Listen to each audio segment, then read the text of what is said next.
老的旋律，没有古老的乐器演奏。在我死后，我的信仰把我的灵魂解救，不能再多看一眼，因为我已经受够。你看他的描写刻画是多么丑陋。首先你不尊重，我管你有什么理由，我不能够迁就，我不能够忍受。谁会给我权利惩罚这个罪魁祸首？但目前我只能用文字来怒吼。接下来我送你2个字：白痴。我管你搞什么创作，但要贴近现实。就像我的歌词写的是你，是事实。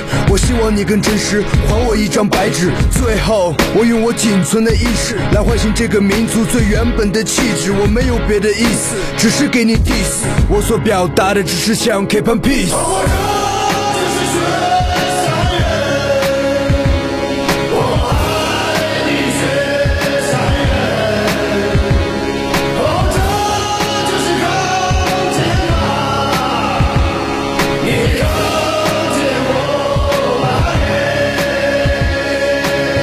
不搞民族的独立，也从来不搞分裂，只是要求尊重历史和真相，不需要你们改变。愚昧和无知，谎言和欺骗，有些傻被贝利给蒙蔽，用假象进行欺骗。根本无话可说，我操你妈的刘德平！一次次的恶名和丑化这个民族，也许这是阴谋，你只是个小丑。不要再侵犯和诽谤藏族几千年的历史，难道你们不怕因果和报应，生死和轮回？坚信着信仰，雪山可以作证。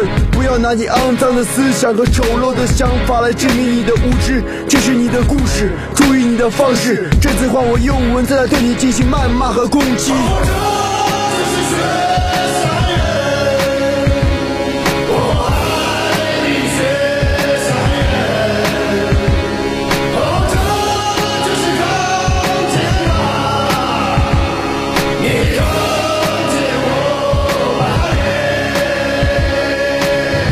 是真实你们想要达到的虚假的真实，了解真正的历史的同时，才能看到民族的本质。朝瓦间的民族绝对不是哭泣的血誓，没信仰的人编造的丑剧，你们从哪来的本质？出生就背起着佛爷赐的名字，额头上人流着祖先们的故事，血液里流淌着格萨尔的史诗，刀背上铭记着钢剑拔的意志。惭愧在我身上已经丢失了部分传统的信仰，但我依然继续坚持心中永不落山的太阳。奶茶飘香指引方向，面对着天边美丽的月亮，酥油灯就像是夜空闪烁的星光。